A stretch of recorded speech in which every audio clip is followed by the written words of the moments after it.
ഇന്ന് വൈകുന്നേരം ഒരു പരിപാടിയില്ലാതെ വെറുതെ വീട്ടിൽ കുത്തിയിരുന്നപ്പോൾ ഫർസ് പറഞ്ഞ് നമുക്കിന്ന് പപ്പയ്ക്ക പറിക്കാൻ പോയാലോ എന്ന്. എന്നാൽ പിന്നെ പപ്പയ്ക്ക പറിക്കാൻ പോകും. അപ്പോൾ അപ്പുറത്ത് റാഷിയാത്താരെന്ന് നമ്മൾ തോട്ടയും എടുത്ത്, തോട്ട എന്ന് പറഞ്ഞാൽ അത് ഈ സാധനമാണ്. അതിപ്പോൾ എല്ലാ വീട്ടിലും എല്ലാ സ്ഥലങ്ങളിലും എന്താ പറയണതെന്ന് എനിക്കറിയത്തില്ല. തോട്ടയും എടുത്ത് നമ്മുടെ അമ്പയിൽ നിന്ന് പപ്പയ്ക്ക പറിക്കാൻ വേണ്ടിയിട്ട് പോയപ്പം റാഷിയാത്ത പറഞ്ഞ് ദാ ഇവിടെ കുറേ അഗസ്തിപ്പൂ നിൽക്കണം, നിനക്ക് വേണമെങ്കിൽ നീ പറിച്ചോ എന്ന് പറഞ്ഞു. അങ്ങനെ ഞാൻ അഗസ്തിപ്പൂ പറിക്കാൻ വേണ്ടിയിട്ട് ഉള്ള തത്രപ്പാടിലായിരുന്നു. ഭയങ്കര കഷ്ടപ്പാടായിരുന്നു. കാരണം ഏറ്റവും മുകളിലാണ് നിന്നത്. എനിക്കാണെങ്കിൽ ഒട്ടും ഹൈറ്റും ഇല്ല. പിന്നെ എങ്ങനെയൊക്കെയോ കുറച്ച് കഷ്ടപ്പെട്ട് കുറച്ച് കിട്ടി. കുറച്ചെന്ന് വെച്ചാൽ കുറച്ചധികം കിട്ടി.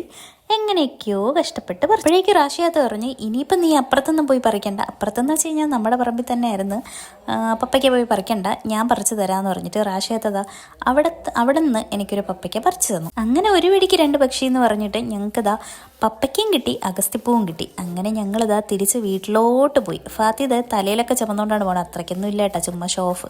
എന്നിട്ട് ഞങ്ങൾ വീട്ടിലേക്ക് പോയപ്പോഴത്തേക്കും അവിടെ മൈനയും മൈനയുടെ അച്ഛനും കൂടി വന്നിട്ടുണ്ടായിരുന്നു.